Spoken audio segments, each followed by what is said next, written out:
Apocalypse 12, 12 nous présente la mission sur terre du faux prophète, forcer l'humanité à adorer l'Antéchrist.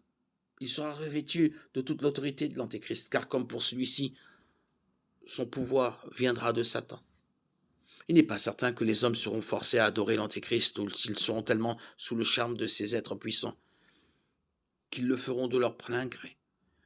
Le fait que la deuxième bête aura recours à des signes miraculeux et fera notamment tomber le feu du ciel pour établir la crédibilité des deux bêtes semble indiquer que les hommes les adoreront pour leur puissance et pour leur message. Le verset 14 de l'Apocalypse 12 ajoute que la séduction sera si grande que les hommes établiront une idole de l'Antéchrist et l'adoreront. Cela nous rappelle la grande statue d'or de Nebuchadnezzar, devant laquelle tous les hommes devaient se prosterner pour lui rendre hommage. Apocalypse 14, 9, 11 décrit cependant le sort tragique de ceux qui adoreront l'image de l'Antéchrist. Ceux qui auront survécu à la terreur de la tribulation devront faire un choix très difficile.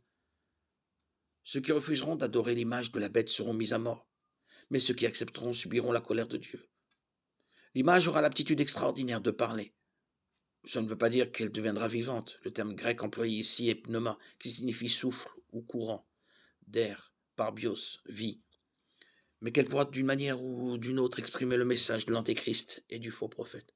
En plus d'être leur porte-parole, l'image condamnera aussi à mort ceux qui refuseront d'adorer la bête et le faux prophète. Dans notre société technologique, ce n'est pas difficile à imaginer. Quoi qu'il en soit, l'égarement et l'apostasie seront grands au temps de la fin et le monde entier sera séduit. Les faux enseignants et manipulateurs d'aujourd'hui sont les précurseurs de l'Antéchrist et du faux prophète. Et nous ne devons pas les laisser nous tromper, ils sont nombreux et nous dirigent vers le règne satanique des temps de la fin. Nous devons annoncer fidèlement l'évangile du salut en Jésus-Christ et sauver les âmes de ce désastre à venir.